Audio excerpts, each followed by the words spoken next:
감사합니다. 여러분, 이 더위에 어떻게 지내셔요? 더위에 정신은 좀 차리시나요? 너무 더워서 정신을 차릴 수가 없어요. 그죠? 정치하는 사람들도 요즘 그런가 봐요. 정치하는 사람들도 정신을 못 차리는 것 같아요. 그냥 이 사람은 이 말하고 저 사람은 저 말하고 누구 말이 맞는지도 아무도 몰라. 참 걱정이에요. 그죠? 정말 나라 돌아가는 형편들이 잠을 못 자게 만들어요. 그럼에도 불구하고 내일이 무슨 날이에요? 광복절이에요. 그죠? 광복절. 광복절. 벌써 74주년이라 그러는데요. 아직도 씻고 버려야 할 문제를 다시 들춰내고자 하는 사람들이 있어요. 그죠? 반일 감정의 정치에다 써먹는 이 정치꾼들의 모습을 보면서 자기들이 그 정치에 이득이 된다 그러면 백성들이 가난에 쪼들리든지 기업이 참 손해를 보든지 관계가 없어요. 오직 자기들 정치만 하면 된다고 생각을 하는 거예요. 이 시대에 과연 애국자가 어디 있을까? 이 나라가 지금 어디로 가고 있을까? 이런 염려를 하는 시대에 우리가 살고 있습니다. 일제강점기 36년은 사실 대한민국 사람들로서 잊을 수가 없죠. 그죠?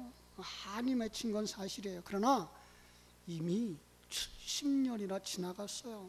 70년이나. 그죠? 어떤 면에서 이제 해결할 거 해결하고, 그리고 서로 협력하면서, 이웃나라네요. 사실 이웃나라이기 때문에 협력하자는 그런 의미에서 또 지나간 대통령들도 이제 협약을 맺었던 것들로 알아요. 그런데 참 일본의 만행은 치가 떨리도록 분하지만 분함과 그죠? 아픔만을 계속 들춰내면서 상처를 언제까지 가져갈 거예요? 우리는 좀 상처를 싸매야 되지 않겠나? 우리의 죄도 우리 주님은 사하시는데, 우리의 그 죽을 수밖에 없고 지옥에 떨어질 수밖에 없는 죄도 사하시는데, 이제 우리는 그것을 좀 이제 덮어가고, 그죠? 서로 화목하면서 이렇게 함께 어우러지는 나라들이 되었으면 얼마나 좋을까라는 생각을 하게 하는 이런 시대입니다. 중국어에 이런 말이 하나 있어요. 체인스 무왕 호스 주스. 전의 일을 잊지 말고 장래 일의 교훈으로 삼자라는 말의 단어예요. 여러분, 우리나라의 그 일제의 36년의 압박, 아니 그 일제에 의해서 침략을 당하던 그 시대에 이 나라는 어땠는지 아시나요? 정말 우리가 정말 잘 대비했으면 그들보다 더 강한 나라가 될 수도 있었을 그런 상황이었는데, 그때 정탐하고 왔던 두 사람이 그걸 각각의 의견이 다르게 보고를 했어요. 1950년대 3월에 조정에서 일본으로 통신사를 보냅니다. 서인이었던 황유인길 씨하고 동인이었던 김성일 씨를 정사와 부사로 보내는데, 약 1년 동안 그 일본을 정탐하고 돌아와요. 그런데 이 서인이었던 황유인길은 그 외국은 지금 병선과 군사를 늘리고 있다, 조선을 치려고 준비하고 있다, 그래서 우리 대비하지 않으면 안 된다. 동인이었던 김성일은 아이고, 일본은요 우리 조선을 넘보지 못할 상태입니다. 아주 안일하게 보고를 했죠. 조금만 더 되짚어보고 대비했으면, 그리고 그 이전에 율곡 이이가 10만 대군 양병설을 주장할 때에 정말 사람들을, 군인을 좀 양성했으면 좋았을 텐데 전혀 거기에 대비하지 않은 거예요. 여러분, 대비하지 않으면 어떻게 될까요? 그 이듬해 1591년 4월 달에 이 일본이 20만 군사를 데리고 부산을 침략해요. 그런데요, 부산성이 10시간 만에 아예 함락돼 버리고 말아요. 왜 그랬을까요? 군사들이 준비가 안 된 거예요. 대비가 안 된 거예요. 그들은요 최신식 무기를 가지고 들어간 거예요. 그러니까는 그 싸움이 안 되는 거예요. 이듬해에는요 더 많은 군사들이 이 땅에 들어와서, 그죠? 이 나라를 점령해 버리죠. 참 이 그 당시 조선이죠. 일본이 통일된 것도 잃어버렸어요. 일본이 그 포르투갈에서 그 새총, 그 조총들을 이렇게 수입해 들어왔다는 것도 몰랐어요. 그러니까 아무것도 대비를 하지 못한 거예요. 그리고서 그냥 우리는 잘 산다, 우리는 그들보다 낫다라는 생각만 하고 큰 소리만 쳤던 거죠. 오늘날의 우리 정치인들의 모습과 같지는 않은가. 이 임진왜란을 타산지석으로 삼아서 이 외세의 침략에서부터 나라를 지켜내야 할 각오와 다짐을 해야 할 때라고 생각을 합니다. 사실 우리나라는 너무 조그만 나라죠. 정말로 남북이 얼른 통일이 되어져서 좀 세력을 좀 키워야 될 텐데 북한은 전혀 안 움직이고 있어요. 그죠? 김일성 시대도 김정일 시대에도 김정은 시대에도 하나도 변하지 않고 미국과 손을 잡아보겠다고 남한과 손을 잡아보겠다고 비핵화하겠다 그래놓고서 지금도 그들은 계속해서 지금 핵무기를 개발하고 있고 무기를 생산하고 있고 실험을 하고 있고 그죠? 정말로 이때에 우리가 정신을 차리지 않으면 우리가 과거처럼 되어지지 않을까. 과거의 우리 역사 속에서 일제의 침략을 받고 항복하고 오늘날도 똑같은 전쟁이 일어나겠습니까마는 그러나 경제적으로도 그렇고 세계 속에서 서로 손잡고 함께 나가야 될 이런 상황 속에서 지금 독립되어지고 고립되어지고 있는 이런 상황들을 볼 때 조금 좀 정치가 조금 좀 안목을 가진 사람들이 정치를 좀 했으면 하는 생각들이 간절하죠. 그죠? 정당 간의 당파 싸움이나 하다가 제2의 임진왜란을 겪으면 안 되겠다라는 생각을 가지게 됩니다. 요즘은 그냥 반일 이거 하나 때문에 지금 전국이 하나가 되고 있어요. 그죠? 야당들이나 여당들이나 관계없이 지금 이제 반일 그래서 이제 불매운동 일본 거래 안 한다, 일본 안 간다 이런 그것 가지고 되는 건 아니거든요. 사실 그것 가지고 얼마나 견딜 것 같아요. 정말 우리는요 함께 어우러져 살아가는 시대인 것을 우리는 인식하고 우리가 필요한 것 받기도 하고 그들이 필요한 것 주기도 하는 이런 시대가 되어줘야 되는데 우리는 조금 더 넓은 마음을 가졌으면 좋겠다. 아까도 우리 집사님 기도하시면서 이 역사를 누가 주관하고 계셔요? 하나님이. 대한민국만 하나님이 지키시는 게 아니고 전 세계 모두 다 나라를 다 하나님이 지키시는 줄로 믿습니다. 그 나라를 움직여 가시는 분들이 다 하나님인 줄로 믿습니다. 그렇죠? 제 병실에 또 다른 환자가 왔어요. 그분은 영화를 찍고 또 텔레비전에서 이 광고 같은 걸 찍을 때 조명을 하시는 분인데 그 아버지 어머님도 건강하시고 형제들도 건강한데 이 양반만 모든 병을 다 앓고 있는 거예요.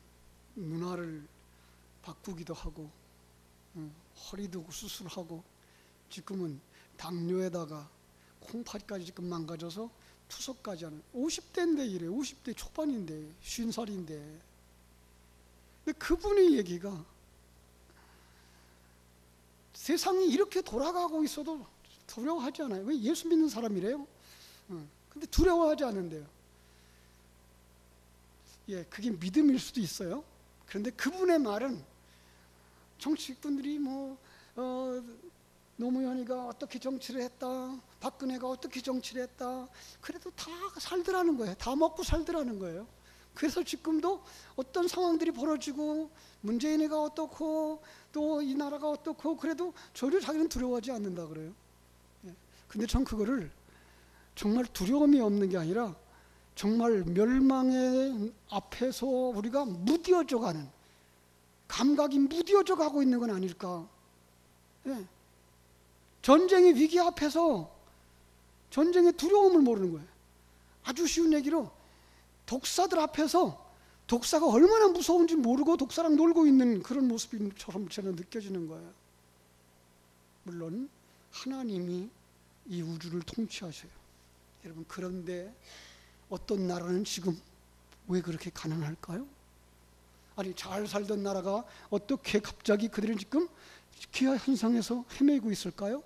정치하는 어떤 사람들이 한순간의 실수 때문에 점점 그들은 쇠락해서 거기 가줄 수 있는 거예요. 지금 우리는 그래서 나라와 민족을 위해서 기도해야 될 때예요.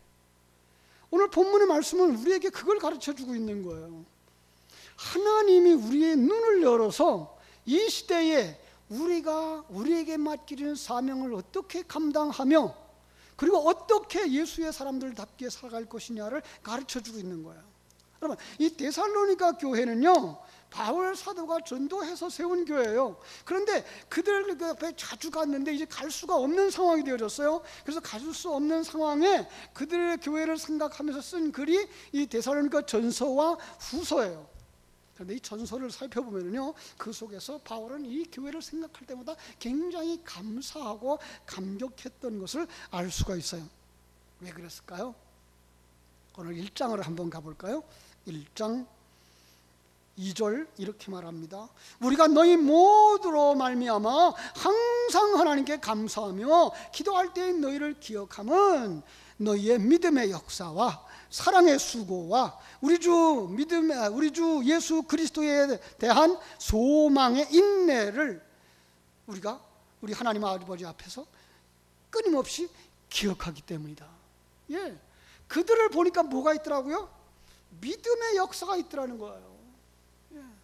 성도들을 바라다 보면서 감사하고 감격할 수 있었던 이유는 뭐예요? 그들에게 믿음의 역사가 있다는 거예요. 야고보서는 뭐라 그래요? 행함이 없는 믿음은 죽은 거라 그러잖아요. 그럼 그 믿음의 역사가 있다는 말은 뭐예요? 그들은 믿음으로 살고 있더라는 거예요. 믿음의 열매들이 맺혀지고 있더라는 거예요. 그걸 자랑스러워하는 거예요. 감사하는 거예요. 뿐만 아니라 하나님의 사랑을 받은 자로서 그들은 이 땅에서 사랑의 삶을 사는, 근데 그게 뭐로 나와요? 사랑의 수고로 나타나는 거예요. 예. 사랑을 그냥 받기를 원하는 것이 아니라 사랑을 주려고 애를 쓰고 있는 모습들을 보고 있는 거죠. 근데 그 삶이, 그들은 그렇게 고난스럽고 고통스러운 상황이었어요. 그럼에도 불구하고 그들은 그 환난 중에서도, 고통 중에서 뭐 하고요? 소망과 인내가 있더라고요. 견디는 거예요. 그런데 그냥 억지로 견디는 게 아니라 소망을 가진 견딤이 있더라는 거예요. 예, 그래서 그는 확신하는 거예요. 4절 말씀이 이렇게 말해요. 하나님의 사랑하심을 받은 형제들아, 너희를 택하심을 아노라. 사랑하는 여러분, 정말 오늘 우리가 성도들을 바라다보고 또 주의 종들이 우리 성도들을 바라다볼 때에 성도들의 삶 속에 정말 하나님이 저 사람을 택했구나. 하나님이 저 사람에게 은혜를 베풀어 주시는구나. 하나님이 저 사람을 붙들고 계시는구나 깨달아지고 느껴지고, 그래서 그 사람 때문에 감사하고 그 사람 때문에 감격할 수 있는 바로 그 증인들이 여러분들이 되시기를 주님의 이름으로 축복합니다. 이렇게 된 것은 너희가 복음을 말로만 받은 것이 아니고 능력으로 받았기 때문이라는 거예요. 복음은 뭐예요? 말로만, 그냥 소리로만 지나가는 게 아니라 그게 뭐가 됐어요? 능력이 된 거예요. 그게 생명이 된 거예요. 예, 하나님의 말씀을 받고 지나가 버린 게 아니에요. 우리가 학교 다니면서 영어를 배웠어요. 영어를 듣고 흘려버린 게 아니라 우리 초등학교 다니면서 구구단을 외우듯이 그게 뭐예요? 내 속에서 그게 생명이 된 거예요. 그래서 곱하기를 하면 구구단이 얼른 떠오르는 거예요. 예, 바로 복음이 우리 그 사람 속에서 뭐가 된 거예요? 능력이 된 거예요. 그래서 그는 확증하는 거예요. 환난 가운데에서 주님을, 그리고 우리를 본받은 자가 되었구나라는 거예요. 여러분, 얼마나 감사할까요? 우리 여기 먼저 믿은 우리 어른들이 있습니다. 또 교사로 수고하는 분들도 있고 구역장님으로 수고하는 분들이 있습니다. 그 일을 1년 2년 한 게 아니라 10년씩 했습니다. 20년씩 했습니다. 그런데 그 믿음을, 여러분의 믿음을 여러분의 학생이, 여러분의 믿음을 여러분의 구역 식구가 본받아서 주님을 본받은 것처럼 나를 본받았기 때문이라고 말할 수 있는, 정말로 그 수고의 아름다운 열매들이 많아질 때 나도 보람 있고 그에게도 생명이 있고 우리 함께 어우러져 하나님을 찬양하게 되는 줄로 믿습니다. 지금 다시금 그 데살로니가 교회를 가고 싶어하는 그 간절함이 여기 있어요. 그런데 간절하지만 지금 가지 못할 상황에 처해서 그들에게 부탁을 하고 있는 말이 지금 4장이에요. 4장에 보면 뭐라요? 이렇게 작은 제목에 썼어요. 하나님을 기쁘시게 하는 생활을 하거라라는 거예요. 그렇습니다. 하나님을 기쁘시게 하는 생활. 자, 오늘 이 시대에 우리가 신앙생활 하기가 굉장히 어려운 시대를 살아갑니다. 예. 왜 그러죠? 세상이 너무 분주복잡해서 그래요. 세상 돌아가는 대로 또 쫓아가다 보면은요, 하나님의 길을 잃어버릴 수가 있어요. 세상 사람들처럼 똑같이 경쟁하다 보면은요, 하나님의 길을 놓쳐버릴 수가 있어요. 정말 안타까운 거예요. 우리는 하나님의 사람이고 하나님의 생명을 가진 자로서의 삶을 살아야 되는데 불구하고 하나님과 발맞추어 가던 것들을 잃어버리게 돼요. 왜? 세상이 너무 빠르게 돌아가기 때문에, 세상이 너무나 혼란스럽기 때문에. 예. 여러분, 우리들의 생활은 어떤가요? 하나님 중심일까요? 신앙생활 중심일까요? 아니면 세상 일 중심일까요? 정말로 하나님을 기쁘시게 하는 삶이 무엇인지 우리 다시 한번 묵상해 보는 시간이 되었으면 좋겠습니다. 종말이라고 하는 시대에 살아가고 있습니다. 말세죠. 우리는요, 이거 창세기를 보면서 소돔과 고모라의 멸망을 보면서 야, 어떻게 그럴 수가 있었을까 그랬는데요. 그죠? 그 소돔과 고모라 성에 들어온 아브라함과 그 자손들, 뭐 하자고요? 그 천사들 상관하겠다는 거죠. 그게 뭐라고요? 동성연애라는 거예요. 근데 이미 창세기에만 있었던 게 아니라 오늘 이 시대에 오고 있는 거예요. 이걸 그냥 인정해달라는 거예요. 여러분, 이거 우리는요, 남의 일 같아서 지금 그냥 가만히들 있지만 우리 젊은 사람들 가끔 생각해 보자고요. 아들이 결혼하겠다고 그러는데 남자를 데리고 들어왔어. 인정하되겠어요? 딸내미가 결혼하겠다고 그러는데 여자애를 데리고 들어왔어요. 우리 인정을 못해요. 근데 어떻게 그걸 인정하자는 거예요? 그걸 법적으로 인정하자는 거예요. 이건 정말 이 시대가 평등이 뭔지, 평준화가 뭔지 잃어버리는 시대에 살아가고 있는 거예요. 그래서 말세라는 거예요.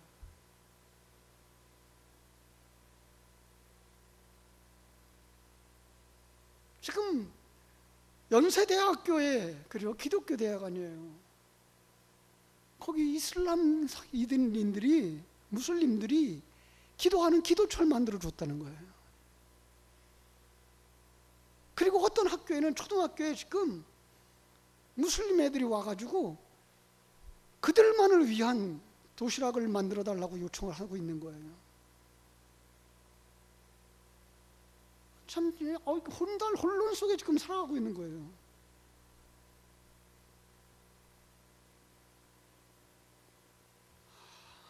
정말 안타까운 시대에 과연 우리는, 나는 하나님의 자녀다운 삶을 살아가고 있는가? 나는 하나님의 자녀답게 다음 세대를 향하여서 생명의 통로의 역할을 하고 있는가?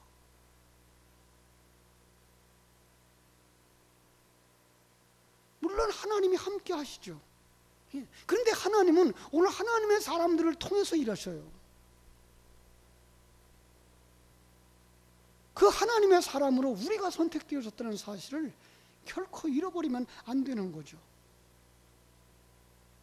그럼 우리는요, 정말 침묵하고 있을 때가 아니에요. 정말 하나님 앞에 나와 부르짖어야 되고, 개인적으로 대한민국의 백성으로서 아닌 것은 아니라고 말할 수도 있어야 되고, 옳은 것은 옳다라고 주장할 수도 있어야 되는 거예요. 교회의 이름은 그걸 하지 않아요. 왜요?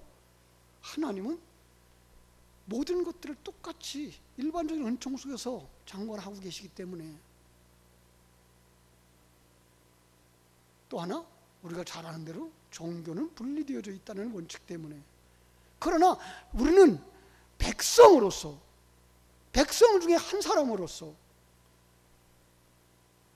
이것은 옳습니다, 이것은 그럽니다를 말할 수 있는 사람들이 되어줘야 되는 거예요. 여러분, 한 번쯤 다시 생각해 봐야 돼요. 정말 우리가 너무 편안하게 살고 있는 거 아닌가? 괜찮겠지, 괜찮겠지.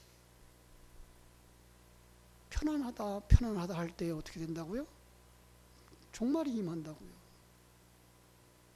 오늘 본문이 그렇게 얘기하고 있지 않나요? 우리는 누구라고요? 빛의 아들들이라고요. 낮의 아들들이라고요. 그럼 우리가 밤이나 어둠에 속하지 아니해야 된다는 거죠.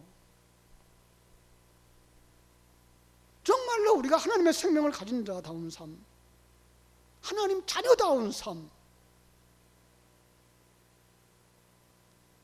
거기서 우리는 자기 정체성을 확립할 수 있어야 돼요.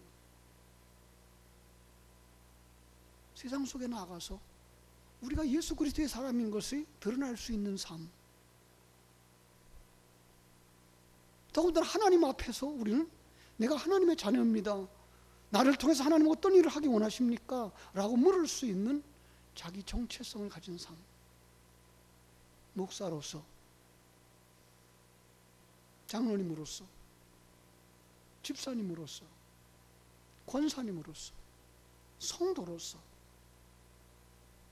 직장 안에서는, 일터 속에서는, 그리고 이 사회를 향하여서는 어떤 소리를 내가 내야 될 사람인가를 분명하게 할 수 있는 사람들이 되어져야 할 줄로 믿습니다. 더 중요한 것, 그 순간, 그 사건, 그 상황 속에 하나님이 나와 함께하고 계시다는 사실을 믿어야 할 것입니다. 그렇습니다. 정말로 임마누엘을 누리면서 살아갈 수 있는 삶. 여러분, 이거는요, 나라가 잘 될 거야, 그것이 아니에요. 나라가 잘 되고 못 되는 것까지도 하나님이 장악하셔요.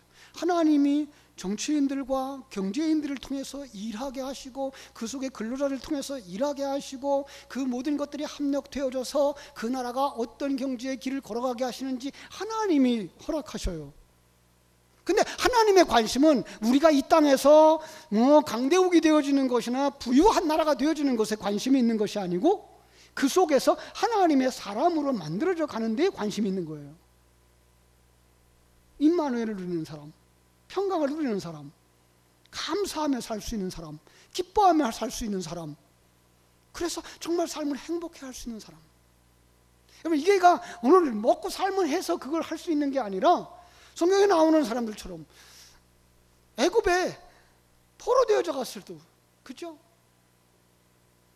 바벨론에 포로되어져 갔어도, 감옥에 갇혔어도, 복음 때문에 그렇게 되어져 있을 때 그들은 거기서 슬퍼하고 애통하고 한탄스러워한 것만이 아니라, 하나님이 나를 여기 보내신 이유가 무엇입니까?를 물었고, 그 속에서 그들은 임마누엘을 누렸던 것이죠. 우리가 그게 필요한 거예요. 우리의 마음의 각오가 필요한 것은 어떤 면에서 하나님이 이 나라를 굉장히 가난하게 만들 수도 있다는 거. 여러분, 그렇게 안 되기를 원하지만, 그러나 정치하는 사람들에 의해서 사방에 길이 막혀지고, 외톨이가 되어지고, 교제가 안 되어지고, 수출과 수입이 안 되어지고, 그랬을 때 이보다 더 가난해질 수도 있다는 거. 여러분, 그러나 그럼에도 불구하고 그 속에 하나님은 나와 함께 하시며 우리와 함께 하시며 우리를 재창조해서 하나님의 백성으로 완성시켜 주시는 그 일을 하신다라고 하는 믿음을 우리는 잃어버리면 안 되는 거예요. 예. 사랑하는 여러분, 오늘 우리가 그래서 어려울 때일수록 더 기도해야 되고 예수의 사람인 것을 더 드러낼 수 있어야 할 줄로 믿습니다. 그래서 뭐라고 말씀하죠? 하나님은 이렇게 말씀하고 있어요. 우리는 낮에 속하였다. 그래서 정신을 차리고 믿음과 사랑에 호심경을 붙이고 뭐예요? 하나님의 전신갑주를 입자라고 말씀하고 있는 거예요. 얘 믿음의 사람답게 살기 위해서는 머리에 구원의 투구를 쓰고 가슴에 의의 흉배를 붙이고 호심경을 붙이고 허리에 진리의 허리띠를 띠고 복음에 예비한 신발을 신고 믿음의 방패를 가지고 말씀의 검을 가지고 기도함으로써 무장하여 영적인 세력과 싸워 이기고 세상의 흐트러짐에 넘어지지 않고 그들과 싸워 이기면서 믿음의 삶을 지켜나갈 수 있는 사람, 영적인 삶을 살아야 되는 거예요. 이 믿음이 우리 모두에게 있게 되기를 주님의 이름으로 축원합니다. 그래서 어떻게 된다고요? 11절 그러므로 피차 권면하고 서로 덕을 세우기를 너희가 하는 것 같이 하라. 누가 하지만? 하나님이 하시지만 우리가 그 일을 해야 되는 거예요. 아주 더 가깝게 얘기하면 우리 자녀들의 신앙생활 하나님이 인도하시겠지만 누가 가르쳐야 돼요? 내가 가르쳐야 돼요. 우리 교회에 맡겨주신 어린 생명들 하나님이 인도하시겠지만 우리가 그들의 길을 바르게 놔줘야 되는 거예요. 그러기 위해서 뭐가 있어야 돼요? 내게 먼저 그 하늘의 생명이 있어야 되고 내게 먼저 그 하나님의 자녀의 정체성이 있어야 되고 내가 먼저 하나님의 자녀로서의 그 놀라움을 누리는 임마누엘을 누리는 누림이 있어야 되는 거죠. 평강이 있어야 되고 감사가 있어야 되고 기쁨이 있어야 되고 그래서 삶 속에 뭐예요? 풍성한 열매들이 맺혀가야 이 시대에 우리가 살아가야 할 삶의 모습이라고 생각을 합니다. 우리 한번 주님, 시대가 어지럽습니다. 전 세계적으로 혼란스럽고 그 속에 우리 대한민국의 정치가 경제가 생활이 굉장히 혼란스럽습니다. 이 속에서 우리는 어떻게 살아야 될지 가르쳐 주시옵소서. 우리 다 같이 한번 한 2분 동안만 통성으로 기도했으면 좋겠습니다.